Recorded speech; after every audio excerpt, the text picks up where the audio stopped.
Humingi ako pambayad. Nawala tubig ko. Ayan si guys, kumakain. Ang bata. Natidan ko dito sa school ng food para hindi na siya mapagod. Kauwi.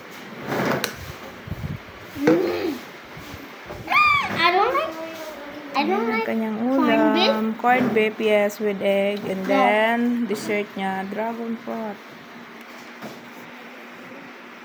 Simot ng dessert.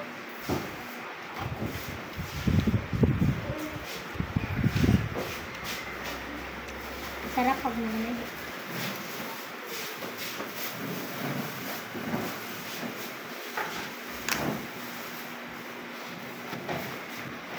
Saan ka pupunta?